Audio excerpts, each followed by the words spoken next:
Parlons du Niger, si vous le voulez bien, avec la visite de Florence Parly, la ministre française des Armées. Elle y était, elle a rencontré les plus hautes autorités, ils ont échangé sur l'avenir de Barkhane dans ce pays. Le Niger peut-il devenir donc la base de repli de la force Barkhane? En tout cas, c'est une question que l'on se pose. Luc Michel, je voudrais bien commencer par vous, comme ce fut le cas tout à l'heure. Dans le grand jeu géopolitique pour le Sahel, Luc Michel, quelle est la place et le rôle du Niger? Je voudrais faire une remarque parce que je ne suis pas d'accord avec le docteur Bassileke.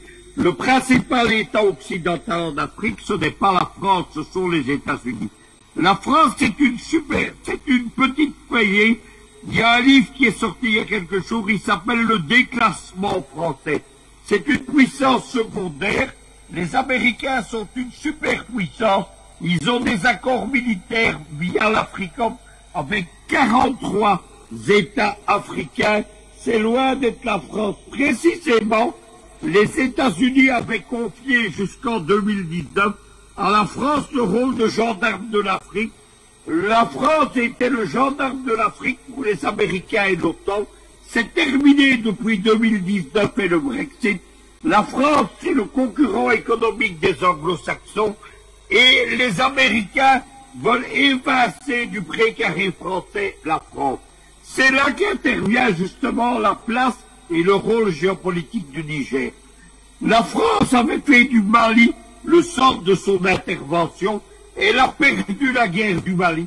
C'est le fameux livre d'Antoine Pérouse de Monclos qui a introduit un débat de fond en France. Une guerre perdue de la France, le Mali. Les États-Unis en ont tiré les conclusions. Ils ont décidé de reprendre en main les rôles. Le centre de la guerre américaine du Sahel, ce n'est pas le Mali, c'est le Niger qui a été choisi. Le Niger, c'est là que les Américains ont implanté la fameuse guerre des drones qui frappe les populations sahéliennes. On l'a vu encore au Mali d'ailleurs. Ça a été la même chose au Pakistan et en Afghanistan au cours des 20 dernières années. La guerre des drones, elle frappe les civils sous prétexte de combattre les terroristes.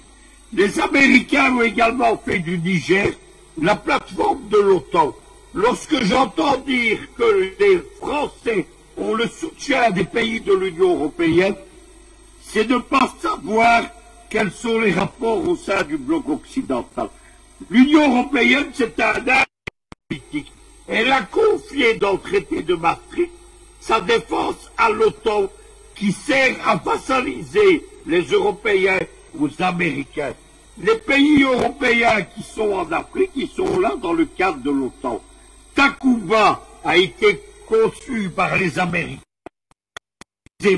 pour remplacer la France avec les pays de l'OTAN dans la guerre du Mali.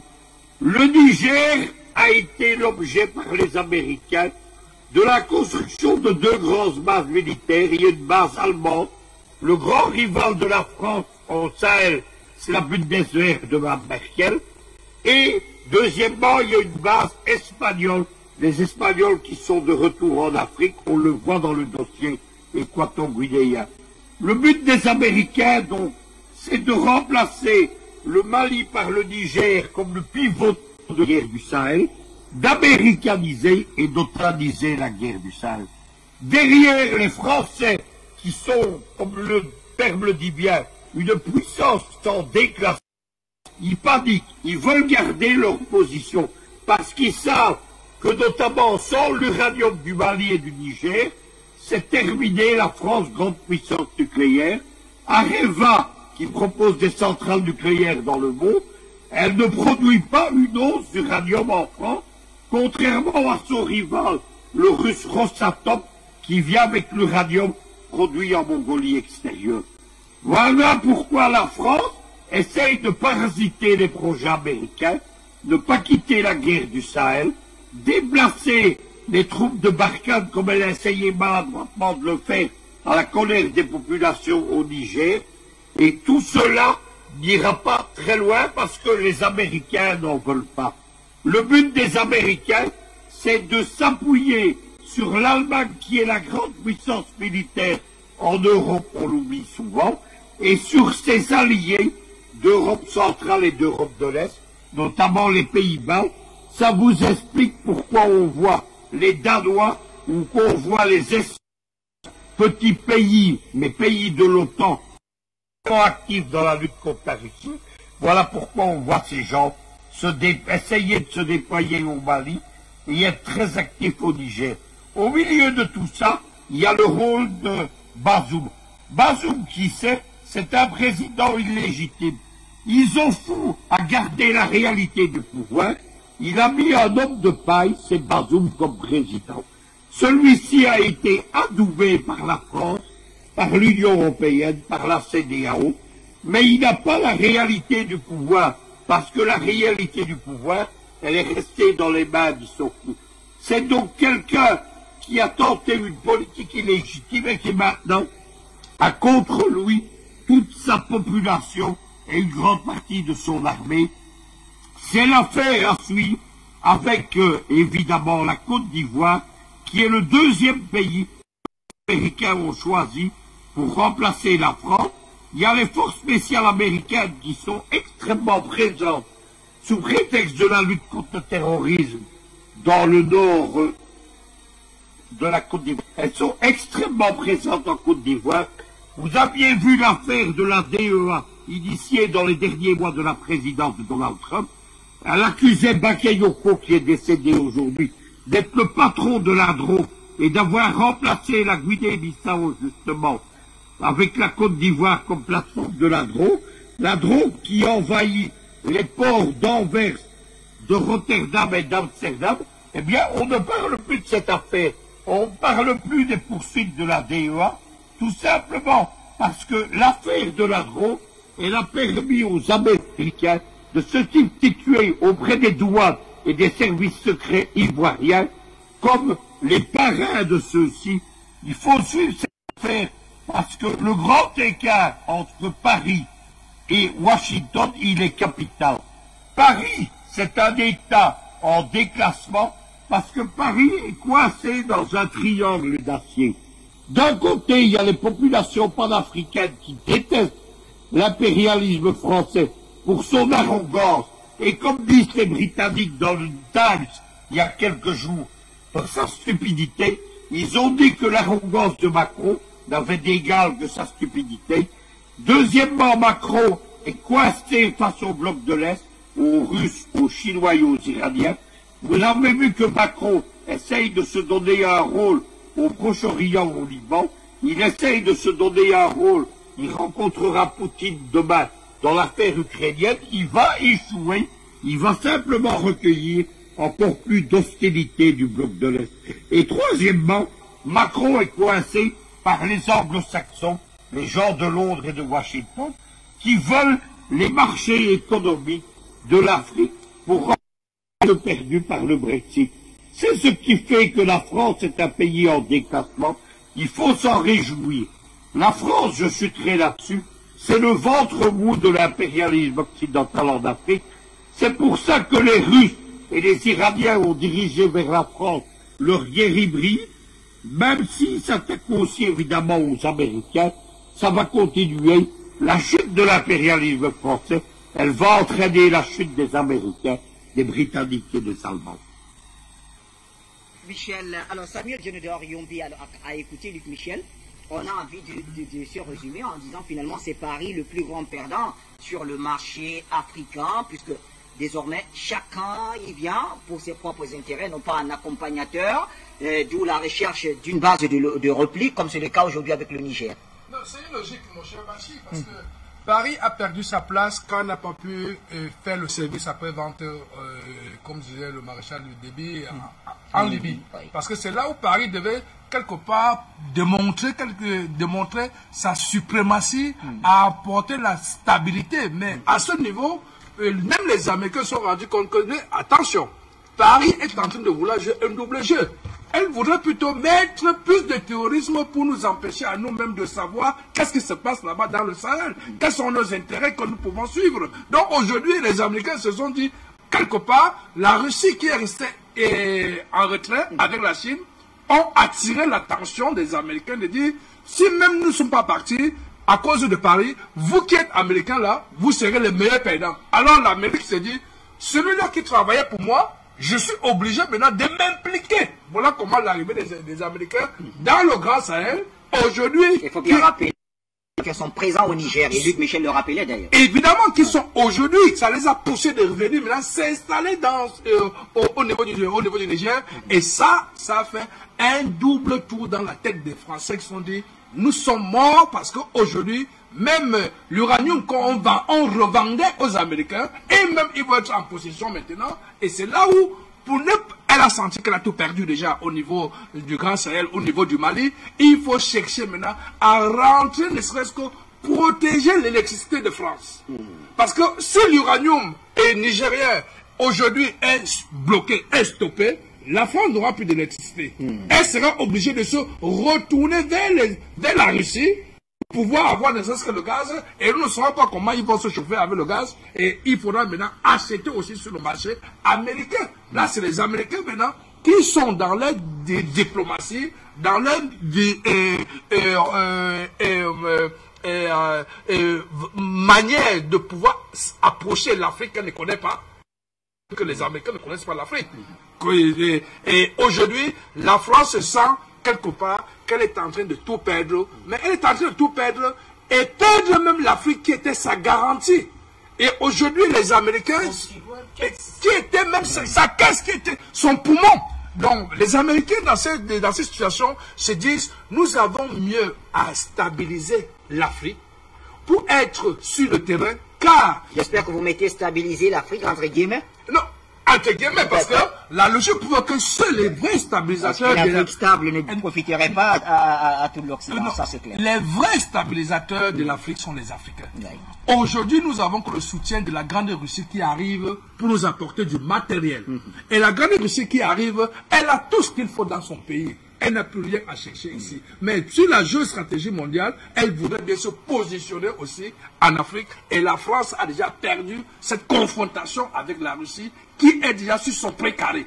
Et nous, les Africains, c'est nous qui l'avons accepté dans la légalité que la Russie puisse être là, en demandant à la France de partir. Et les Américains qui sont là, ils ne font pas mouche, ils ne sont pas tentés de parler parce qu'ils ont peur du retour des Africains. Et les Africains, quelque part, sont en train de dire aujourd'hui que la France, dans sa vision, veut repartir maintenant, protéger tout simplement l'uranium qui est là-bas, mais ça ne marchera pas et ça ne passera pas parce qu'aujourd'hui, l'éveil de la conscience des Africains est en train de démontrer que nous sommes aujourd'hui dans cette vision de la perspective de reconquérir tout ce que nous avons perdu. Et avant de chuter, je ne manquerai pas, comme je me suis dit, que chaque fois que je passerai sur Afrique Média, je ne cesserai de dire merci à son Excellence, M. Paul Biya, qui, grand visionnaire de son État, a accepté la chaîne Afrique Média au Cameroun, qui aujourd'hui, grâce à cette chaîne Afrique Média, nous sommes en train de lire la lecture qu'il y a 200 ans que nous ne connaissions pas, que nous avons été tronqués. Aujourd'hui, nous sommes en train de ramener ça sur la table et nous sommes en train de faire face à notre dignité, face à la déconstruction de ce que nous avons été aliénés. Et aujourd'hui, voici les résultats que nous sommes en train de comprendre. Qui était la France et qui est la France et où va la France? Merci Samuel Djenodor Yombi. Docteur Basileka, le Niger est là, il nous parle. Et la France aujourd'hui est présentée quand même comme la méchante parmi tous les États occidentaux, dans le précaré français bien sûr, si je puis utiliser l'expression. Mais est-ce que ce repli vers le Niger ne serait pas aussi préjudiciable à Paris, si l'on s'en tient quand même à ce qui s'est passé il y a quelques jours, plusieurs manifestations anti-françaises, y compris au Niger, et surtout le blocage du convoi français, c'était à Kira, toujours au Niger. Est-ce que cela ne démontre pas à suffisance quand même que les populations en ont marre? Est-ce qu'on pourra tenir justement au Niger?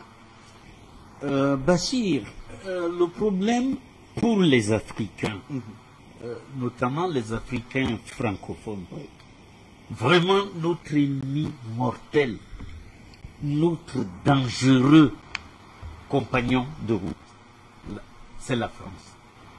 Je crois qu'une fois que les Africains se seront débarrassés de l'emprise française sur leurs biens, sur leur santé, sur leur sécurité, sur toutes leurs richesses, eh bien on aura fait un grand pas. Est-ce que c'est malheureusement, Bachir, oui. Malheureusement, Il ne faut pas fuir le feu pour aller se noyer dans la rivière d'à côté. Il faut se sauver. Luc Michel a parfaitement raison. Nous savons que De Gaulle, à un moment donné, a décidé de dire aux Américains, eh bien moi, je fais mon chemin tout seul. Mais quand Sarkozy a regagné le commandement unifié de l'OTAN, eh bien tout ça, ça a changé. Sauf que la vision française est la suivante. Jusqu'à présent, j'ai spolié, j'ai exploité, j'ai maltraité, j'ai freiné le moindre développement en Afrique à mon seul profit. Aujourd'hui, si d'autres peuvent m'aider à le faire, eh bien je suis prêt à partager. Donc pour nous autres, Luc Michel a parfaitement raison, mais pour nous autres, le coup de France, Bachir, il n'y a pas de pire colonisation, il n'y a pas de pire domination que la française. Je rappelle simplement un fait historique. La Grande-Bretagne n'est pas un enfant de cœur. C'était un pays impérialiste. Eh bien, quand en 1948, le maintenant Gandhi lui démontre que la colonisation ne saurait être envisagée comme une donnée éternelle, eh bien, la Grande-Bretagne a négocié et elle est partie.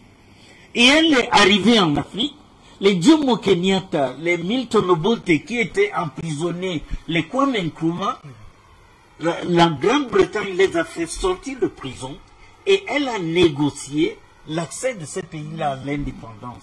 Mais nous autres francophones, Bachir, la France a organisé un génocide politique, c'est-à-dire qu'elle a massacré le moindre cerveau qui s'opposait à ses intérêts. Massacré irréversiblement. Nous, au Cameroun, nous pleurons.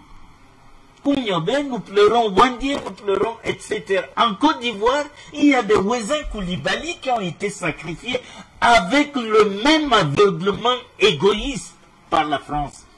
Eh bien, nous, vraiment, ce que je puis dire à Luc Michel, que la France en aille, c'est tant mieux. Mais qu'elle s'en aille complètement de l'Afrique, parce que la France, c'est le poison de l'Afrique. Bachir, comment peut-on imaginer que des pays indépendants confient leur monnaie et toutes leurs réserves en devises à une puissance étrangère? Ça ne s'est jamais vu nulle part dans l'histoire. Aux États-Unis, au continent américain, il y a la zone dollar, mais les pays, les républiques bananières d'Amérique du Sud ont quand même leur banque centrale, ont une politique monétaire, mais en France, c'était non. Aujourd'hui encore, au moment où nous parlons, chaque fois que nous vendons quelque chose à l'étranger, cet étranger-là paye à la France, qui garde 50% de nos réserves en devises, qui garde 15% par-dessus le marché, ça fait 65%, parce que c'est elle qui fabrique cette monnaie et qui prélève une commission de 9,4%. C'est presque 70%, Bachir. Vous prenez les anges du ciel, vous les mettez en Afrique francophone. Dans cette situation-là, l'Afrique francophone ne se développera jamais. Par conséquent, le poison français, Dieu merci que nous en soyons débarrassés. Maintenant, pour revenir au Niger, vous savez, les mines de Kidal, entre le sous-sol malien et le sous-sol nigérien, c'est une ligne artificielle au-dessus de la terre. En réalité, les Français, ils continuent, ils exploitent l'uranium aussi bien au Niger qu'au Mali. Et donc, c'est pour ça qu'ils essayent, parce que la question que tu as posée, qu'est venue faire Madame Parly au Niger? Elle est venue dire aux Nigériens, écoutez, vous êtes gentils, je vous aime bien, pas ces grands méchants maliens-là qui ne respectent pas la France, qui ont eu l'outrepidance de chasser l'ambassadeur français de leur pays. Avec vous, ça va continuer comme avant. Monsieur Bazoum, c'est votre Jésus-Christ, nous allons l'entretenir, ne vous inquiétez pas, nous veillerons sur vous. Mais les Nigériens aujourd'hui, je vous assure, Bachir, la France s'est enrichie sur le dos de l'Afrique, mais principalement sur le dos du Niger. Parce que c'est la France qui vend les centrales, l'énergie nucléaire civile partout dans le monde, et la France n'a pas un seul grain d'uranium sur son territoire. Eh bien, je crois que la France est en déperdition, mais elle reste dangereuse pour nous. Mais ce qu'elle voudrait, c'est peut-être d'essayer de convaincre Bazoum de ce que, bon, écoute, si tu es sage et intelligent, on te laissera non plus 2% de ce qu'on prélevait dans l'uranium, on peut te donner 10%, et pour Bazoum, 10% c'est un milliard, hein. Il peut essayer de le comprendre, sauf que les Africains, j'ose espérer ce que a dit mon fils là tout à l'heure, grâce à Afrique Média. Les Africains aujourd'hui savent qu'avec la France, c'est la mort, virgule. C'est la mort, virgule, et c'est la pauvreté ad aeternam. Et j'espère que quand M. Bazoum, qui se croit obligé de dire qu'il est le président du Niger, hein, parce que quelqu'un qui est président et qui se croit obligé de rappeler que vous voyez là, moi c'est moi le président du Niger, il sait exactement dans quelles conditions il va traiter avec la France. Peut-être qu'à titre personnel, il va se dire, il vaut mieux le peu que la France va me laisser, parce que les Américains, je ne les connais pas. Mais tout sauf la France, Bachir. Parce qu'avec la France, nous avons vécu 150 ans ensemble, et nous voyons où nous en sommes. En 1960, Bachir, le programme des Nations Unies classait le Cameroun, la Côte d'Ivoire, Taïwan, la côté de la Chine, les Corées, au même niveau, et prévoyait qu'en l'an 2000, ces pays-là seraient émergents. Eh bien, les Asiatiques sont partis, et nous, en dessous d'où nous étions en 1960. Ça, ce n'est pas ma faute, c'est la faute de la France. La France éternelle. Très bien. Merci. Généreuse et civilisatrice. Comme vous nous avez habitués à cette expression. Président Badakani a écouté vos companélistes. Ma question serait de savoir, est-ce que finalement la ministre des Armées de la France n'était pas au Niger pour des raisons géoéconomiques? Oui, dans une certaine mesure, c'est évident, c'est évident. L'enjeu du Niger, au niveau de sa ressource en termes d'uranium, le Michel a convoqué. Et à ce niveau, c'est indiscutable. La France est une puissance nucléaire à cause du Niger. Oui. Il n'y a pas de débat là-dessus. Donc il est clair que l'enjeu économique est évident, mais il est même plus grave. Il y a l'enjeu sociopolitique propre interne à la France. Si la France perd le Niger et n'a plus son approvisionnement en uranium, la France bascule dans l'obscurité, mon cher Bachir. Elle va retourner pratiquement au Moyen-Âge. Et ça serait fini pour l'État français. Donc cet enjeu, il est net et clair. C'est un vieil enjeu, il est net et clair. Mais il faut aussi analyser ça maintenant, et ça me permet de revenir sur le débat très intéressant qui est entre Dr Bassile King, Louis Michel et dans une certaine mesure Samuel Yombi, à savoir entre la France et les États-Unis, qui est en première ligne, qui est le patron en Afrique. C'est-à-dire que qui dirige la France actuellement? C'est un mondialiste. C'est-à-dire c'est quelqu'un qui s'en fout de la France. C'est-à-dire ça veut aussi dire qu'il y a longtemps que la France n'est plus dirigée par les souverains français, c'est-à-dire des personnes qui pensent la France, mais dirigée par des élites complètement mondialisées qui sont cooptées par la finance internationale. Et aujourd'hui, la finance internationale a un projet. Je pense qu'un projet qui a une dimension géoéconomique et géopolitique importante, mon cher Bachir. Vous savez que, au-delà de la géopolitique classique, qui a pour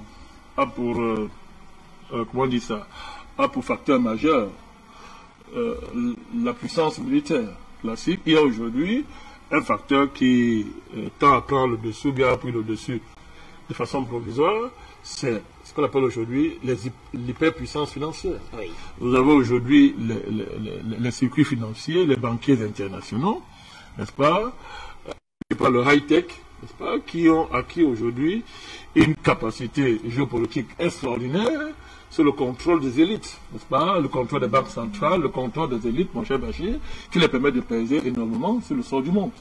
Et aujourd'hui, à cause des incertitudes qu'il y a aux États-Unis, on l'a vu avec la crise des États-Unis, la crise électorale qui s'est passée aux États-Unis, n'est-ce pas? Ces financiers ont tendance aujourd'hui à vouloir faire de l'Europe, n'est-ce pas, leur base arrière. Et ça, c'est pour des batailles géopolitiques. Parce que si les puissances financières perdent la bataille géopolitique, il est évident que c'est cela le retour des souverainismes, mon cher Bachir. Il y aura un chamboulement de la géopolitique mondiale, ce qui est inévitable, hein, ce qui est inévitable, mon cher Bachir. Quelques dossiers, l'ici de quelques dossiers le prouvent, hein, le prouvent. Tout à l'heure, je vais démontrer ça, le prouvent. Donc, Macron, c'est un Européen, il le dit. Et vous voyez qu'il est arrivé au pouvoir en Allemagne, d'un chancelier, je crois, Scholz, qui j'ai oublié son prénom là, d'un chancelier qui ont un projet, comment avec Macron à savoir, convoquer une convention de la constituante européenne, pour jeter les bases d'un État fédéral européen réel. Et dans cette perspective, donc, il faut bien analyser, mon cher Bachir, ce qui se joue au Niger et dans le Sahel. Dans le Sahel, au-delà des questions de ressources. Olaf Scholz. Oui, Olaf Scholz, merci, Scholz. C'est clair, les documents sont clairs. Ils ont ce projet-là. Le projet est clair, c'est-à-dire faire une constituante européenne. Il faut voir ça. Alors, comme ils savent très bien, comme la dépendance à l'égard de l'OTAN est établie, mais il y a une contradiction, très pernicieuse qui est que, mais l'OTAN ne rassure plus les financiers internationaux, ne rassure plus. Donc, la conséquence, c'est quoi? Il faut l'Europe de la défense. Il faut que l'Europe ait sa défense. Pourquoi? Si le dossier du Sahel, vous avez entendu dire que... Angela Merkel militait justement pour cette Europe de la défense. Macron le dit ouvertement. Macron, son projet, il n'est pas le seul à le dire. Et les forces qui le portent, ces forces financières, économiques qui le portent, militent pour une défense de l'Europe. Il y a une dynamique de vouloir s'émanciper de l'OTAN. Mais ce projet d'émancipation de l'OTAN est le propre, je vous ai dit, de l'Europe financière. L'Europe financière, n'est-ce pas, qui veut justement, comme je vous ai dit, faire asseoir, n'est-ce pas, sa domination financière bâtie et technologique, c'est une base désormais militaire, pour être un bloc géopolitique au même niveau que les blocs géopolitiques traditionnels. Parce qu'il fallait justement que les puissances financières soient en harmonie avec les puissances militaires pour pouvoir tenir. Mais maintenant que, par exemple, aux États-Unis, il y a des incertitudes, il y a la montée des nationalismes partout dans le monde, ce qui choque, ce qui confronte violemment le projet globaliste. Il y a, n'est-ce pas, dans ce milieu-là, on réfléchit, n'est-ce pas, à une alternative. Voilà pourquoi au niveau du Sahel, vous avez vu un ensemble de choses. On vous dit, puisqu'on dit que Takuba, c'est un embryon d'armée européenne. Vous n'avez pas entendu ça? Un embryon aussi. Il y a une tentative de vouloir faire un embryon d'armée européenne. C'est vrai, et là, le Michel a raison, que les Américains veillent. Et au Niger, c'est complexe, parce qu'au Niger, vous avez une base d'Africom. Je crois que c'est le fameux 201, je crois, base 201. Vous avez Africom, mais bon, Afrique, on ne peut pas aller faire la guerre ouvertement à la France. Ils ne se font pas la guerre à ce niveau-là ouvertement. Ils savent gérer ça. C'est très stratégique. Oui, il y a ces batailles-là. La France essaie, là encore Michel l'a dit, la France essaie de se battre, d'être en même temps ami des Américains, en même temps un rival. Un rival, c'est un jeu complexe, mais ils savent très bien gérer ça quand ils sont face aux Africains. Donc, il y a ces enjeux-là qui sont clairs. Vous avez le dossier australien, c'est l'affaire du sous-marin. Vous avez ce que les Américains ont fait à la France, sans état d'âme. Une humiliation. Une humiliation sans état d'âme. Donc, les choses sont claires. Vous avez le dossier, il y a des dossiers, pour montrer ce que je dis. COP26 n'a pas été un succès, pourquoi? Derrière COP26, il y avait les manœuvres des puissances financières. Il y avait derrière l'idée de fédérer toutes les banques centrales du monde. Derrière, c'est ça. La Russie et la Chine ont dit niet, ça a cassé ce projet. Il est d'autant plus faible, Bachir, que Biden est très faible sur le plan diplomatique. Ça se voit, c'est pas un débat. Alors, allez savoir pourquoi Biden est faible sur le plan diplomatique. Il y a une question là à savoir. Le dossier afghan, catastrophe. C'était une catastrophe en termes de projection géopolitique pour les États-Unis. Vous avez COP26, où Biden a été encore plus très faible. On voit sa faiblesse sur le dossier ukrainien. Il y a très longtemps que les Américains n'allaient pas au Conseil de sécurité, qu'ils avaient un problème. Ils s'imposaient et le Conseil de sécurité suivait. Mais sur le dossier ukrainien, on a dit on va au Conseil de sécurité. C'est un signe de faiblesse, mon cher Bachir. C'est un signe de faiblesse. Et le protégé américain ukrainien, qu'est-ce qu'il dit? Mais il dit, Écoutez, toi tu dis que tu vas envoyer 1200 soldats ici, machin. Mais je vois ma frontière là, il y a marché des milliers, centaines de milliers. Hein, vous avez fait ça avec la Crimée est partie. Alors donc moi je vous fais discuter avec Poutine. Poutine, tu viens, on discute. Discutons. Les dossiers sont là. Ouais, là encore, que ce soit l'Occident, que ce soit l'Europe, sont faibles, Bachir. Sont faibles. Vous prenez le dossier Biman. Ils ont fait le pourri sur les valeurs, la démocratie. Est-ce que ce qu'ils appellent la junte militaire, est-ce qu'elle a bougé? Est-ce qu'elle a bougé? Donc on peut continuer. Vous avez plusieurs épicentres comme ça. Luc Michel vient de souligner de manière très excellentissime encore la question de l'adhésion d'Israël à l'Union africaine, d'avoir son statut de observateur. Oui. Mais réfléchissez, tout ça c'est quoi? C'est quoi? Le dossier soudanais. Regardez. Le Panthère me dit que le Premier ministre qui dit qu'il est un démocrate. Les militaires sont clairs. Les gens marchent tous les jours. Les militaires bougent. De temps en temps, ils rétablissent l'ordre. Pas les méthodes que vous connaissez. Est-ce qu'ils bougent? Vous voyez, ce sont autant de dossiers qui montrent qu'il y a une faiblesse géopolitique de l'État américain qui doit être pris en charge par la réflexion géopolitique, mon cher Bachir. Pas pour rien.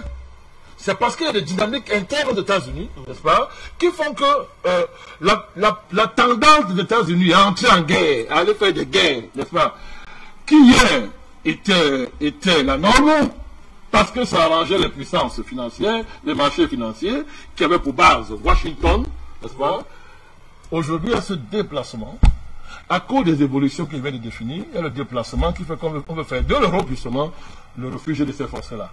Bon, le jeu de l'Angleterre, c'est autre chose. Donc, pour dire quoi, Bachir? Pour dire que le Michel a bien clôturé. Il a dit la chute de l'impérialisme français entraînera la chute de l'Empire américain. Très belle conclusion. Nous avons compris ça depuis. Nous avons décidé, sur le plan tactique, de cibler le ventre mou. C'est pour ça qu'il n'y a pas de conflit entre ce que dit Luc Michel et Vasile King. On dit la même chose. En tactique, tu ouvres plusieurs fronts, c'est faible. Il faut chercher ce qu'on appelle le front de l'intersection. C'est-à-dire qu'un front qui, tout en étant un front unique, n'est-ce pas, va concentrer dans son axe de gravité tous les autres fronts d'une certaine manière. Voilà pourquoi nous, les panafricanistes, on a bien ciblé la France. Parce qu'on savait très bien que quand on va attaquer la France, on va gratter, bien gratter, les Américains vont sortir. Là, c'est inévitable. On est en train d'y avant. On est en train d'y avancer. L'Amérique a des problèmes. Et la France joue là-dessus. La France joue dessus sur quoi? C'est que la France estime que de tous les pays européens, elle est la seule qui a, parlons comme ça, qui a une connaissance directe des pays africains. Là, ça c'est le plan historique, c'est le plan politique, c'est le plan culturel.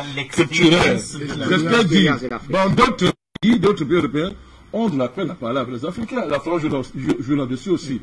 Les Américains, en dehors de leur militarisme, ils ont de la peine beaucoup à s'habituer à des mœurs, n'est-ce pas, les mœurs, les us et usages politiques, géopolitiques africains. La France dit que je suis poisson dans l'eau. Et cette poissonnerie dans l'eau, elle veut toujours dire que je vous vends ça. On ne peut pas faire ça, hein, sans moi. Donc, un jour là-dessus, n'est-ce pas, tout ça c'est à gérer. Ils vont rester extrêmement fermes, Bachir. Madame parlait, je suis dans la bonne de question. Elle est allée au Niger pour gérer tout ça, pour anticiper cette situation militaire de plus en plus complexe au Niger. Il y a Bazoum, il y a des forces militaires, ça aussi le Michel a souligné, c'est vrai, qui a décidé, qui est contre Bazoum, et qui dit qu'il va partir. Donc, alors, le débat est de savoir quel est le niveau d'organisation de la partie de l'armée qui dit que Bazoum doit partir. Est-ce qu'elle est capable, cette partie de l'armée, d'affronter Bazoum de la France et des États-Unis. Et bien sûr, des États-Unis. Pourquoi les Américains sont à la distance? Oui, bon. Qui va attaquer les États-Unis dans ça veut dire, est-ce que ça veut dire en somme, et en 30 secondes, est-ce que ça veut dire qu'un coup d'État contre Bazoum n'est pas pour maintenant? Non, je veux dire quoi? Non, faut lui exclure. Oui. Ça peut aller très vite parce qu'il y a un facteur populaire. Oui. Il y a le facteur populaire qui est là. Les Nigériens ne veulent pas de ce voyou. Parce qu'il fait honte. On ne sait pas où il fait honte. Les Nigériens se demandent, mais comment on a tardé à voir comme ça que ce monsieur-là, c'était un vaurien de la pile des espèces. C'est Issoufou qui tire les ficelles derrière. Je vous ai dit ça ici depuis longtemps. Quand il est parti, mais son fils c'est quoi? Son fils est le ministre le plus puissant du gouvernement nigérien. Les gens ne savent pas. Il gère le portefeuille du pétrole, qui a une ressource qu'on a découverte au Niger, et qui est la ressource aujourd'hui qui génère les plus grands appétits, mon cher Bachir. Issoufou est silencieux, mais c'est lui qui gère. Oh, c'est Issoufou qui, pour consolider ses intérêts de clan, n'est-ce pas, ses intérêts à lui, a vendu, a fait le Niger, on avait dit ça, a fait une arrière-cour militaire des bases étrangères. Vous savez, on a fait une émission aussi là-dessus, où ici, Fouliam me répondait en disant que on l'insulte, on dit que les soi-disant panafricanistes bavarde sur le fait que il a des partenaires, il dit que il faut maintenir ces partenariats, c'est une bonne chose, machin et comme ça. Mais quelle est la nature du partenariat? Ce sont les bases militaires, mon cher Haché, pour comporter son pouvoir. Donc ce n'est pas, c'est-à-dire, là, le jeu sera celui-ci. Les Américains se disent ceci, je veux bien expliquer, je n'étais pas là. Les Américains se disent que aucune des forces les plus organisées au Niger ne prendra sur elle d'affronter les États-Unis. Vous comprenez? Oui. Donc, un coup d'État, les Américains vont s'inquiéter s'ils savent que toi, tu as pas le pouvoir pour chasser la base, pour les dire de partir. Tant qu'ils ne sont pas dérangés par ça, ils regardent. Le plus fort va venir se mettre à jouer devant eux. Vous comprenez? Le débat de savoir, est-ce que les forces politiques du Niger, politico-militaires, qui veulent remplacer Bazoum, sont capables de le faire sans s'appuyer sur la France? Sont capables de défier la France, mon cher Bachir? Est-ce que ces conditions sont réunies au Niger? Oui. Sur le plan objectif, oui. Le peuple n'en veut plus. Une partie de l'armée n'en veut plus. Maintenant, il y a la dimension subjective, mon cher Bachir. Le rapport de ces dissidents-là avec la France est parlé, madame parlé, et ça. Autrement dit, si Bazoum tombe, la France ne perd pas. Très bien. C'est celle-là légère. Très bien. Mais ce sont ces plans, elle. Il y a la dimension de l'histoire que la France ne maîtrise pas. Et on en parle très souvent avec vous pour le point d'accord. On en parle très souvent. Voilà. Alors, on va retourner vers Luc Michel. Je propose également que nous affichions les numéros pour nos téléspectateurs. Donc, comme écrivent, ils souhaitent déjà réagir à nos différentes thématiques. Luc Michel, alors, justement, quand on a écouté tout le monde, on constate tout simplement qu'il y a une sorte de déclassement de la France. Mais est-ce que ce déclassement est seulement africain? Justement, le Times britannique écrivait il y a quelques jours que l'arrogance de Macron n'avait d'égal que sa stupidité. Quel est le bilan géopolitique des 5 années de présidence de Macron? C'est le déclassement absolu mondial de la France. Nous venons de parler du déclassement en Afrique, je ne reviendrai pas dessus. Mais le déclassement, il est au Proche-Orient. Lorsque François Hollande était président, la France était active dans la tentative de remplacer Bachar el-Assad. Vous vous rappelez que la France avait essayé d'entraîner Obama dans une guerre ouverte contre la Syrie. La France également, elle était présente au Liban. Lorsque je suis allé en 2013 en Damas en Syrie, j'y ai conduit la première mission de parlementaire de l'Union européenne après le début du printemps arabe. On m'a demandé, lorsque j'étais reçu au Parlement de Damas, explicitement de parler français et on m'a dit vous allez honorer. Aujourd'hui, on débat au Parlement de Damas en anglais. La France, en soutenant les Kurdes et la sécession des Kurdes de la Syrie, elle s'est aliénée les Syriens et elle s'est aliénée les Libanais. Vous savez qu'il y a 2 ans, le Liban a été en crise, notamment à cause de la destruction du port de Beyrouth. Macron, avec arrogance, est allé jouer le proconsul là-bas. Il a tenté de remplacer la majorité pro-iranienne du Hezbollah et des chrétiens du général Michel Aoun par l'homme des Américains et des Saoudiens qu'on appelle Hariri. C'est un échec. Aujourd'hui, Hariri vient de quitter la politique. C'est un échec parce que les Russes s'y sont opposés. Les Français, à côté de ça, ils ont mené un raid contre la RIF libanaise à travers une nouvelle affaire de biens mal acquis, dirigée par Maître Bourdeau et Georges Soros et ouverte au parquet de Paris. C'est la même bande qui a tenté le coup d'État des biens mal acquis contre Obiang-Nema Bassongo équatorial. Eh bien, ils ont donc tenté ce raid qui a échoué, mais qui a précipité le Liban dans une crise sans fin et dans la misère. Les Libanais vomissent les Français, les Syriens vomissent les Français. Mais ça ne s'arrête pas encore là. C'est également le déclin du Pacifique. On l'ignore souvent, mais la France est une grande puissance maritime.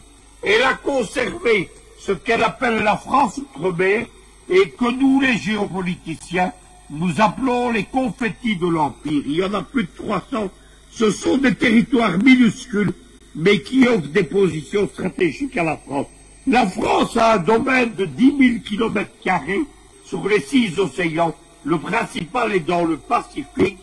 Eh bien, les Américains ont organisé une OTAN du Pacifique face à la Chine. Elle appelle le Quad. Elle réunit notamment l'Australie et le Japon. Eh bien, la France a été écartée du Quad. C'est ce que d'expliqué par la France lors de l'affaire des sous-marins.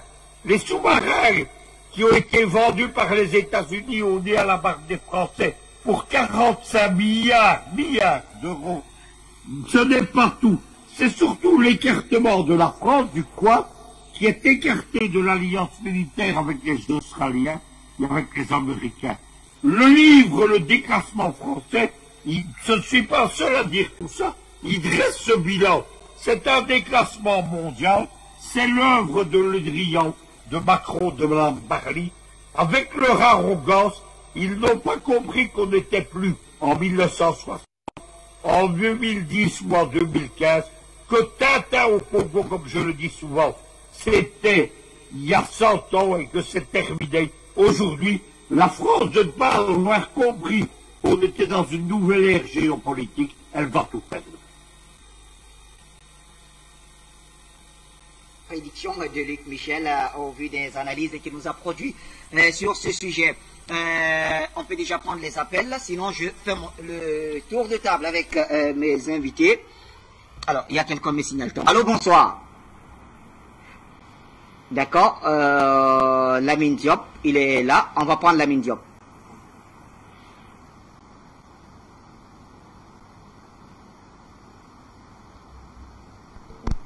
Allô, on n'a pas le retour de Lamine sur le plateau.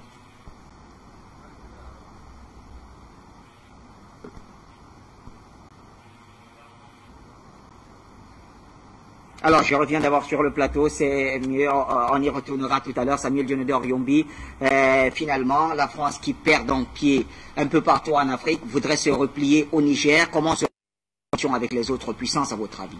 Puisque les États-Unis y sont, et l'Allemagne également y est. Pardon. Le docteur Basilika dit que Wagner n'est pas loin, en tout cas. Alors, quelque part, la France va étant diminuée parce que la force française, la puissance française a toujours été sur l'Afrique. Donc aujourd'hui, ils sont précarés déjà que tous ces pays européens et surtout les États-Unis qui voient en la France un pays diminué. Ça veut dire qu'elle est obligée de marcher sous les conditions des Américains, dont ils étaient sous-traitants. Donc aujourd'hui, l'Amérique préfère encore traiter directement avec les Africains et peut-être négocier avec la Russie. La France arrive dans un terrain aujourd'hui où elle n'est plus maître de ce terrain qui, depuis 6 décennies, elle était maître, mais aujourd'hui, nous pouvons encore remarquer que la détermination des Africains, des Panafricains, sont en train de frissonner chaque jour que Dieu fasse l'image de la France et la puissance de cette France qui n'avait qu'une seule pathologie, de raconter que de la mythomanie un peu partout. Et les pays européens aujourd'hui en sont conscients de savoir que la France les a baignés au moins un siècle et demi en leur disant comment l'Afrique, c'est elle qui est le gendarme de l'Afrique. Les Africains, j'ai leur ADN, c'est moi qui sais comment ils sont. Aujourd'hui, on se rend compte qu'en ce 21e siècle, les Africains sont d'une maturité exceptionnelle, d'une compétence exceptionnelle, d'un sens de responsabilité exceptionnel. Donc, ces Européens qui ont été fouillés depuis ces décennies reviennent maintenant en face. L'Allemagne qui se dit, ce n'est plus ton précaré, j'ai le droit de rentrer là-bas. L'Amérique qui dit, ce n'est plus ton précaré, j'ai le droit de négocier avec les Africains. Et la Russie déjà qui est déjà installée, nous devons le dire que la Russie est installée pas seulement dans le cœur des Africains. Donc c'est ça qui est la chose la plus importante, que la France aujourd'hui, elle a perdu et dans son orgueil, elle est en train de déstabiliser même au sein de l'Union européenne. Et l'Union européenne aujourd'hui, si elle ne remet pas la France à sa place, elle risque d'être déstabilisée de l'intérieur et ça sera au bénéfice de la France. Parce que ceux qui sont aussi dans le moteur, comme disait le président Malakani, il y a ces Européens, ces financiers qui sont en train de vouloir affaiblir l'euro pour apporter leur hégémonie en face. Et que ces financiers européens viennent tous des États-Unis et ils sont là prêts à financer tout à la mesure où l'Union européenne ne pourra se sentir faible et que la France qui soutient, qui se dit aujourd'hui, ma seule force c'est l'Union européenne où je pourrais les amener sur le terrain, mais elle se rend compte que tout le jeu qu'elle est en train de vouloir mettre un peu de temps est désaxé par la puissance des Africains et la France arrive aujourd'hui en ce 21e siècle très affaiblie parce qu'elle est trop orgueilleuse, elle ne veut pas écouter les Africains, ce qui nous amène à voir que la réunion de le sommet Union européenne, Union africaine, c'est encore une erreur de calcul, une erreur de vision, parce que on ne partira pas là-bas pour aller renégocier le problème des Africains en Europe, c'est en Afrique. Donc tout ce que la France est en train de faire aujourd'hui en tant que président de la Commission... L'UE invite l'Afrique pour parler des intérêts communs entre les deux entités. Oui, et l'Europe, qui sait bien que sa survie, c'est l'Afrique, devait se déplacer en Afrique pour que c'est les Africains qui vont renégocier, pas ce qu'ils ont fait en 1884. C'est les Africains, nous sommes à l'écoute aujourd'hui. Je ne sais pas si le président Balakari qui l'a dit, et je l'ai souvent sur ce plateau, les chefs d'État qui pensaient qu'ils ont le droit de décider à l'insu de les populations, qui les donnent les suffrages pour qu'ils restent constitutionnellement au pouvoir. Aujourd'hui, c'est le peuple souverain, comme le demande la démocratie, comme le demandent toutes les chartes internationales, qui donne la possibilité maintenant aux jeunes Africains, au peuple africain, d'avoir un œil de regard sur tout ce qui se passe. Parce que beaucoup de chefs d'État africains, quand on accuse les Européens, beaucoup de chefs d'État africains en ont été complices, sincèrement à 70%. Mais aujourd'hui, les Africains, nous avons pardonné à ces chefs d'État africains parce que, quelque part, ils avaient des côtés, puis nous ne connaissions pas notre histoire, on n'avait pas de possibilité de poser ce problème, de construire ce problème grâce à Afrique Média que je reviens encore pour dire merci à son excellence, M. Paul. Qu'aujourd'hui, nous avons cette possibilité de comprendre et de construire et de réfléchir et d'édifier les Camerounais, les Africains, en nous édifiant nous-mêmes les panélistes qui sommes là, que chaque jour qui passe, nous vivons des situations irréelles que nous ne pouvons pas être à mesure de discuter sur ces problèmes. Et aujourd'hui, la réalité prouve que le sommet Union africaine avec Union européenne, Union africaine, devait se faire en Afrique. Donc le sommet qui se passe là-bas, qui se passera là-bas, il est vraiment pas à la on y reviendra certainement pour dire, mon cher Bachir, que la France aujourd'hui, dans sa vision politique, n'a pas construit la politique du futur avec l'Afrique. Et c'est là où la France chute un peu de partout parce qu'elle n'a plus de garantie à revendre face à ces autres pays occidentaux. Merci Samuel Djenedor Yombi. Eh bien, le téléphone, on nous appelle du Gabon et on va y aller tout de suite. Bonsoir, cher appelant du Gabon.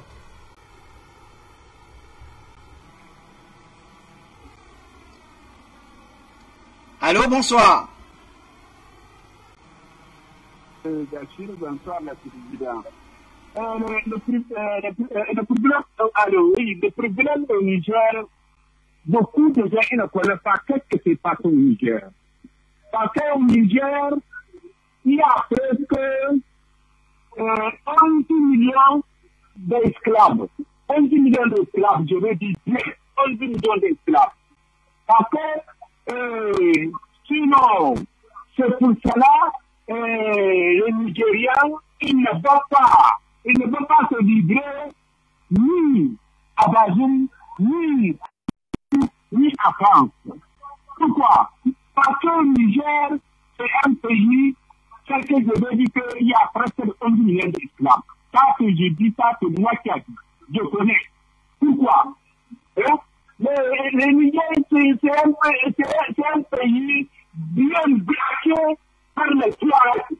Un seul Touareg, il a plus de 1 million d'esclaves. Les Touaregs, ils sont combien? Les Touaregs, ils sont combien? Hein? Parce que les politiques de Issoufou, aujourd'hui, ma chère, je veux dire que dans le gouvernement de Issoufou, il ne manque pas un Haoussa, il ne manque pas un Germain, il ne manque pas un Kanori. Donc, tous ils sont de Touaregs. C'est là, ce n'est pas facile au Niger. Au Niger, peut-être c'est vous qui va nous aider pour livrer sur le body qui est. Il n'a pas. Il n'a pas de. Comment vous appelez ça? Il n'a pas d'islamisme, il n'a pas de machin, il n'y a rien que le Touareg qui touche l'Afrique de l'Est. Il faut qu'elle se parle clair. Il faut qu'elle se parle clair. Aujourd'hui, Tawa, Agadez, Tawa, Agadez, tout le machin là, il s'ouvre que de un Touareg, un seul Touareg. Aujourd'hui,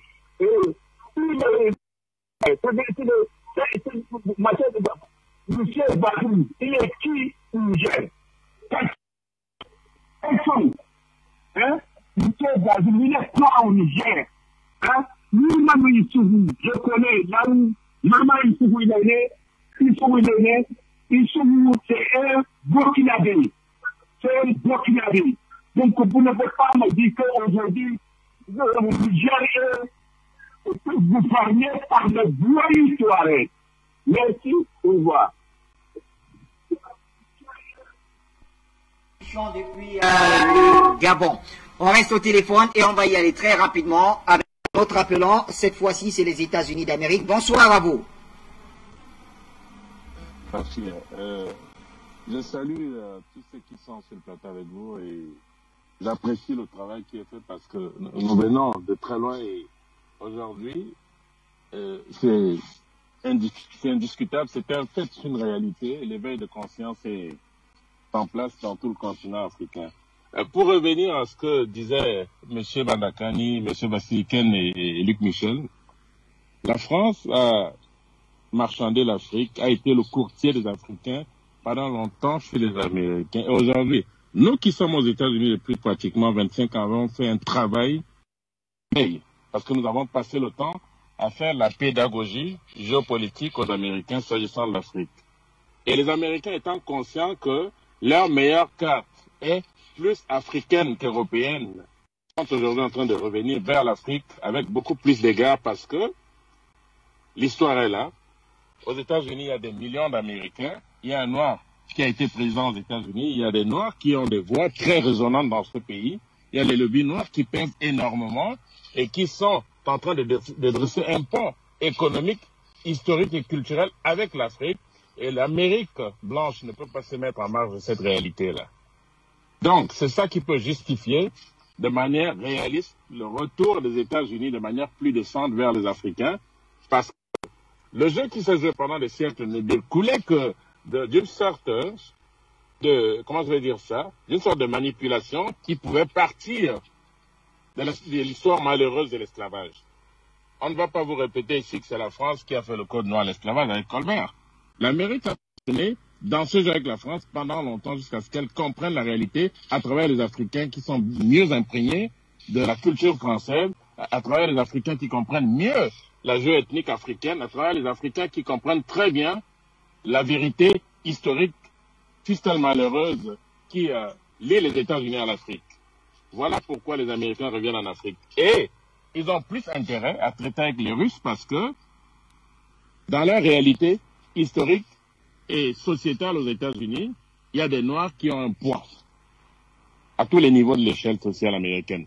Alors, merci à Afrique Média pour le travail que vous faites de continuer dans cette lancée. Bon week-end à tous.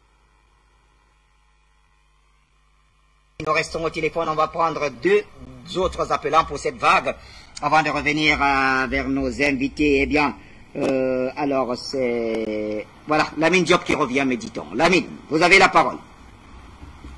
Bonjour Bachir, bonjour à l'ensemble de tous les spectateurs médias de la technique, bonjour à l'ensemble de tes panélistes. Concernant la thématique, les relations de la CEDEAO et les États membres ont vraiment atteint un tel point de tension qu'on n'a jamais vu dans son histoire. Limite, c'est drôle et ce n'est que le début. Il y a eu de tensions incomparables entre les États membres et la CEDEAO. Alors, il est vrai que le départ d'Ibeka au Mali, la CEDEAO et d'autres États membres touchés par Marian Goïta se sont particulièrement mal entendus. Ils étaient en désaccord à propos de la souveraineté des peuples et de l'ingérence de la France dans la politique sous-régionale. D'ailleurs, on sait que les deux ministres d'État français, Parly et Le Drian, n'ont pas leur langue dans la poche. Ils ont critiqué véhémentement Assimi Goïta et que celui-ci, qui est après tout le principal représentant du peuple malien, le principal déclencheur actif de la fièvre panafricaine dans la sous-région, a certainement, par son patriotisme, acté la décadence de la CEDEAO. Alors, les deux éléments nouveaux, c'est d'une part que la CEDEAO est exactement à son 3e coup d'État à moins de 6 mois et qu'elle a décidé de faire de la question des sanctions économiques le point névralgique de sa politique tutélaire et qu'il se trouve, cette méthode ne fait guère peur au peuple et pire encore, elle soulève et pousse les peuples vers le patriotisme et le panafricanisme. C'est une chose que ses maîtres n'aiment pas. Et d'autre part, avec le coup d'État militaire au Burkina Faso, la CEDEAO, avec ses maîtres, trouve bon et vicieux de ne pas opter aux sanctions, mais aussi laisser apparaître une sorte de clin d'œil au pouvoir militaire en place à Ouagadougou et surtout éviter un énième affrontement avec d'autres pouvoirs militaires dans la sous-région afin de pouvoir mieux isoler le Mali. Et justement, c'est cela qui nous prouve une fois de plus que l'État central français et les marionnettes de la CEDEAO se réunissent en secret pour rédiger les avant-projets de fonctionnement de cet organe de contrôle. Oui, pour le coup, mon cher Bachir, on ne sanctionne pas le Burkina Faso pour éviter l'affrontement des peuples de la sous-région contre la CEDEAO ou encore croire pouvoir empêcher la fraternité du peuple burkinabé au peuple malien pour un combat commun. Et cela est totalement crucial pour la survie de la CEDEAO. Mais enfin, il n'empêche, les positions du peuple burkinabé ainsi que malien vis-à-vis de la CEDEAO sont opposées de façon irréductible et en toile de fond. Donc, il y a bien entendu l'ensemble de la crédibilité et de la neutralité de la CEDEAO dans la sous-région qui sont purement obsolètes. Et nous savons tous à quoi rime-t-elle cette décision de ne pas sanctionner le Burkina Faso. Bien sûr, c'est le Mali qui est visé à travers cette décision, si ce n'est que divisé pour mieux régner. Car le maître des lieux de la CEDEAO n'a pas seulement une dent contre le Mali, mais il a des dents contre le Mali. Comme dit le proverbe, si tu ne peux mordre, ne montre pas les dents. N'est-ce pas, mon cher Macron? Merci. Bon début de week-end. À bientôt. On l'appelle de Kwebo. Monsieur Kwebo qui nous appelle depuis la ville de Douala. Bonjour, bonsoir. Bonjour, monsieur Ladan. Bonjour à tous les téléspectateurs d'Afrique Média. Bonjour à tous ceux qui appellent pour soutenir le débat. Monsieur Ladan, je pense que en écoutant tous vos invités, nous sommes assez édifiés. Je souhaitais tout simplement faire deux petites remarques. Premièrement, dire que l'Amérique est les États-Unis sont en train de revenir en Afrique. Je pense que c'est une petite contradiction pour une raison simple. Les plus grandes ambassades des États-Unis dans le monde se trouvent en Afrique. Et même au Cameroun, où nous sommes ici, la plus grande ambassade, le pays qui a la plus grande ambassade ici, c'est les États-Unis. Donc ces gens-là, c'est pas des gens qui passent leur temps à boire le champagne ou à fouiller les jupons des femmes comme font nos ambassadeurs ailleurs. Non, c'est des gens qui travaillent. Ils savent de quoi il s'agit. Et d'ailleurs, le président Badakani nous dit toujours que c'est un complexe militaro-industriel. Donc on ne peut pas en même temps affirmer ça et venir passer notre temps à dire ils sont pas là, ils sont là. Non, concentrons-nous. Poussons la France dehors, créons notre monnaie. À partir de là, la France ne sera plus l'interlocuteur de ces gens-là. Et nous pourrons parler d'égal à égal avec les autres pays. Maintenant, la deuxième chose sur laquelle je souhaiterais vraiment insister, c'est vraiment le silence assourdissant de la CEMAC. Mais est-ce que la CEMAC n'est pas dans la même situation que la CEDEAO ou bien l'UMOA? Nous avons les mêmes problèmes, nous avons le même CFA, nous avons le même pays qui a planté des bases militaires dans nos pays et qui nous vole tout. Les billes de bois passent tous les jours, ça nous tue tous les jours ici. Bolloré ne nous transporte même plus avec le train. Ils utilisent le train exclusivement pour porter la marchandise et partir avec. C'est du vol organisé. Mais on est là, nous parlons de la CEDEAO, de tous ces colonels qui réagissent, mais pendant ce temps, en zone CEMAC, c'est le silence total. Qui soutient le président Touadéra? On nous parle du fils d'Ebi qui est en train d'héberger comment on appelle ça, les rebelles qui se préparent pour foncer sur Bangui. Vous voyez où nous en sommes. Je pense que dans le débat, faisons un petit effort d'alerter les chefs d'État pour qu'ils prennent aussi d'une manière anticipée les taureaux par les cornes. Voilà ce que je souhaitais dire, monsieur Ladan. Bonne journée à vous. Delphin, il nous appelle depuis Gitega, au Burundi. Delphin, bonsoir.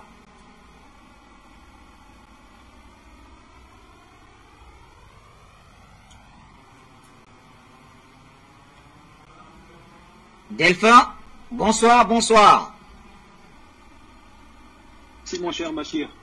Donc pour gagner en temps, je vais saluer les panélistes sans les nommer. Ils m'ont reconnu, je les connais aussi.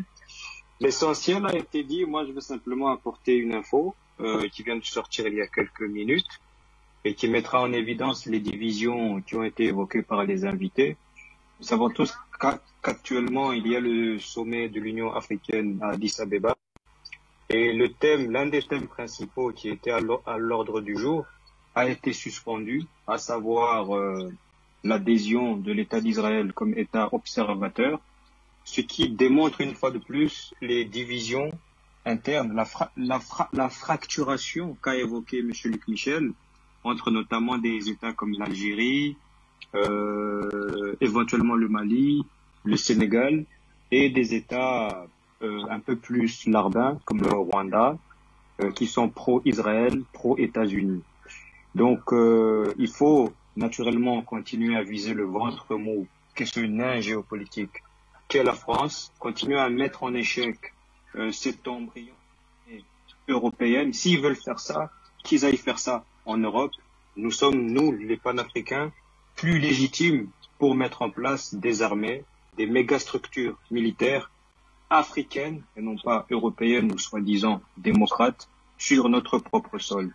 Donc voilà, mon cher Bachir, vous avez sûrement beaucoup de choses à évoquer. Je vais libérer le micro et laisser l'émission suivre son cours en souhaitant à chacun, chacune, une bonne fin de week-end. Afrique Média, le monde c'est nous. Delphin, depuis Gitega, on referme momentanément le standard. Alors on a une heure pour parler de la RCA. En attendant, j'ai cru voir les doigts. Quelqu'un voulait ajouter quelque chose pour refermer définitivement le Niger? Président, peut-être? Oh, docteur Bassiliquin, je vois. Oui. Moi, je voulais dire que toutes les analyses qui sont passées, vraiment, personnellement, j'ai appris cet après-midi. Mais je voudrais attirer l'attention des Africains qui aujourd'hui sont en charge de négocier notre avenir. Il ne faut pas négocier en position de faiblesse. Parce qu'on voit un pays neuf comme la Chine qui arrive chez nous et qui devient un employeur vraiment inabordable. Pourquoi? Parce que nos États laissent faire. Parce que nos États ne protègent pas leurs citoyens.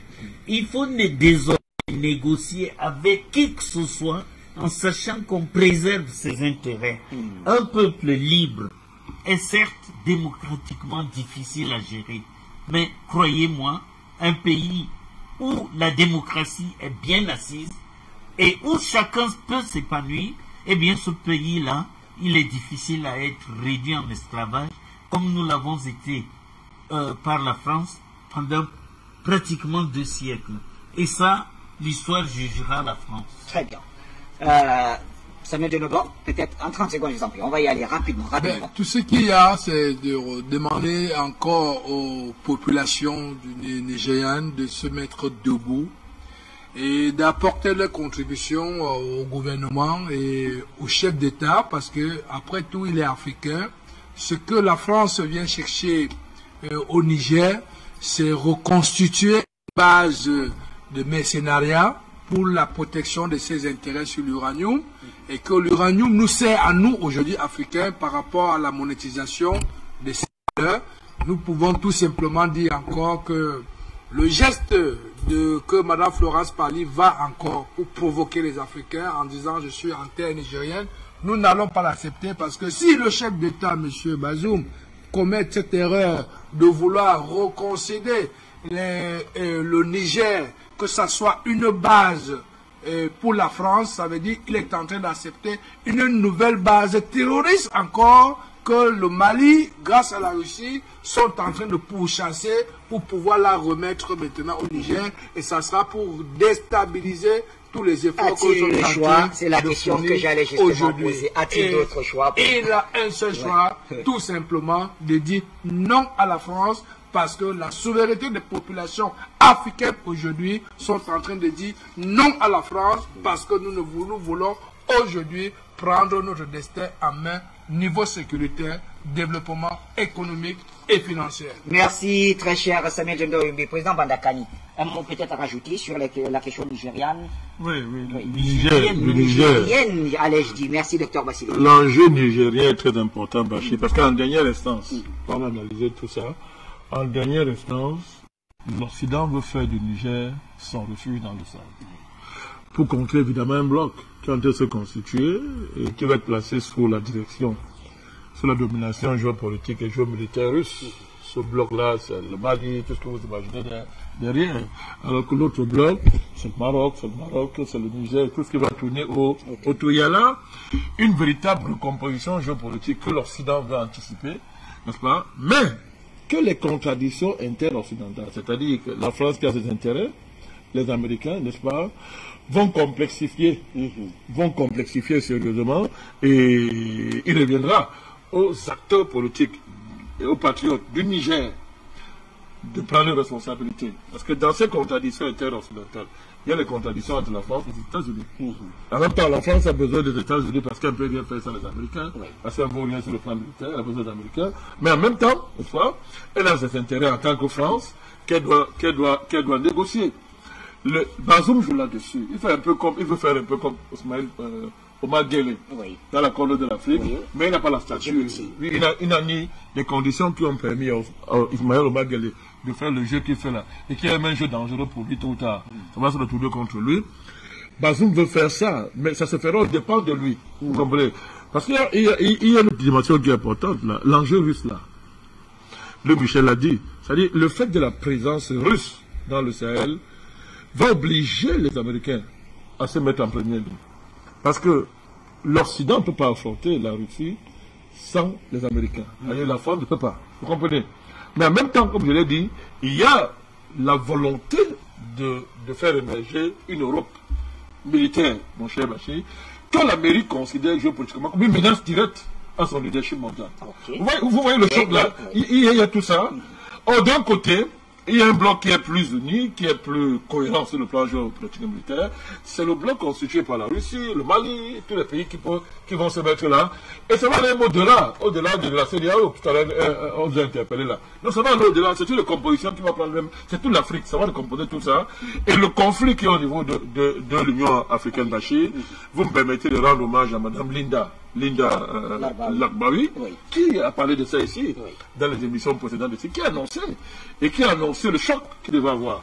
Donc, l'Union africaine est au bord de l'explosion. Pour nous, pour l'africanisme, c'est une très bonne chose. L'Union africaine doit exploser, parce qu'elle ne sert à rien. Et le jeu israélien, je vous ai dit ici que le président de la Commission de l'Union africaine n'est pas sérieux. Il veut le pouvoir. Je vous ai dit ça. Il a pris sur lui la question d'Israël. Il a fait, sans consulter la conférence des présidents, sans consulter le chef d'État. Il a fait manipuler et encouragé par Kagame, n'est-ce pas, et les Marocains. Comme ça. Kagame, depuis longtemps, je l'ai dit depuis, il ne travaille pas pour l'Afrique, c'est monsieur. Je l'ai dit depuis très longtemps. Le roi du Maroc, tout le monde connaît. Le roi du Maroc, c'est un cheval de Troie. On a entendu quand même la position algérienne à travers le ministre des Affaires étrangères, Lamtan Lamamran. Oui, il a fait une interview. Oui. Il a été clair. Oui. Il dit que c'est inacceptable. Pourquoi parler d'Israël en tant que membre observateur? Oui, sans consulter les autres membres de l'Union africaine, de fait. Et donc il y a blocage, c'est une victoire, dites-vous? Mais non seulement la question a été suspendue. Oui. Ça veut dire Parce que l'Algérie a demandé le vote. Vous savez que s'il y a un vote, ça allait faire exploser l'Union africaine. Donc c'est un blocage, mais l'affaire n'est pas réglée. L'Union africaine doit exploser. Elle ne sert à rien, mon cher Bachir. C'est un prétexte que l'Occident utilise pour bloquer les véritables dynamiques panafricanistes sur le continent. Chaque fois on dit l'Union africaine, l'Union africaine. La dernière fois, j'ai interpellé ici M. Mahama. Vous avez vu, il est allé au Mali, faire semblant pour le dossier à main. Mais il joue le jeu qu'il fait. Tantôt, il dit que je valide les sanctions de la CEDEAO, mais je demande que la CEDEAO négocie avec le Mali. Je demande aux partenaires européens de négocier avec le Mali. Ça veut dire quoi? Ça veut dire quoi? Ça ne veut absolument rien dire. Mon cher Bachir. Donc, nous saluons Linda Larbawi, qui a apporté des informations qui sont confirmés par la suite. On a besoin de panélistes comme ça sur Afrique Média. Si elle nous suit, nous la saluons. Nous la saluons cet après-midi. Elle zappe rarement. Dans le dossier Niger, la crise Sahel n'est pas fini le Sahel. Mais, je veux vous rassurer d'une chose. Ça va se donner aux dépens de l'Occident. Mon cher Bachir. Parce que je vous ai dit, il y a un virage géopolitique dans le monde qui fait qu'aujourd'hui, il commence à avoir dans le monde une dynamique unitaire contre Bachir, la surpuissance des financiers. C'est inacceptable, Bachir. Le pouvoir que les financiers ont pris au point de gagner le coronavirus, ben, il faudrait bien un jour on dise la vérité de cette affaire. Et qui a permis en un temps record, pendant que les pays du monde étaient bloqués, que les gens deviennent multimilliardaires, Bachir. Et les gens sont qui? Ils sont les gens des banquiers. Le monde doit parler de ça. Or, quand on met ça sur la table, même si on refuse de parler de l'origine du coronavirus parce que ça dérange la Chine, ça dérange les Américains, ça dérange les bandits, tous ces gens-là, les financiers bandits. Mais le monde entier, le monde est d'accord sur une chose. La Chine a dit, à COP21, fichez le cas avec ça. La Russie a dit, fichez le cas avec ça. Il y a un bloc sur la menace qui va être global. Et il faut que lui, Michel, voit ça très bien là. Il faut qu'il intègre dans son analyse. Lui qui a, n'est-ce pas, il peut bien analyser ça. Ça peut aider. Il y a l'émergence d'un bloc global qui dépasse même les blocs classiques. C'est une chose, Bachir. La dictature de la finance sur le monde doit s'arrêter. Ça doit absolument s'arrêter. Ces marchés financiers qui ont pris le monde dans le taille, ça doit s'arrêter, mon cher Bachir. Ça doit s'arrêter. Deuxièmement, comme l'avait dit à l'ONU, on appelle ça la légère. La souveraineté des nations n'est pas négociable. Nous ne voulons pas d'un gouvernement mondial. Nous ne voulons pas d'un système mondial qui va être dirigé par des gens qui ont le mandat de personne, qui n'appartiennent à aucun peuple, mon cher Bachir. Ces Français, vous le voyez où? Ils tirent les ficelles par derrière, partout. Écoutez Macron, quand Macron parle d'un New Deal avec l'Afrique, le New Deal c'est quoi? Il vous dit, ok, venez à Bruxelles, nous allons obliger les États européens à mettre leurs droits de tirage spéciaux à votre disposition. Mais c'est pas comme nous Africains, on va notre monnaie. Nous ne voulons pas les droits de tirage spéciaux. Nous voulons la fin de ce système Bretton Woods. Avant Bretton Woods, où les pays qui avaient où la monnaie, où l'or était, comment on dit ça, la réserve universelle monétaire, tu as ton or, tu as un stock d'or, ça a telle valeur monétaire, et tu émets ta monnaie. Mon cher Bachir, on règle ça. Donc, il y a un consensus au niveau mondial qui est en train d'émerger, mon cher Bachir, qui va chambouler toute la géopolitique mondiale. Les pays africains ont intérêt à s'y accrocher. Merci, Président Mbandakani. Merci à vous, messieurs.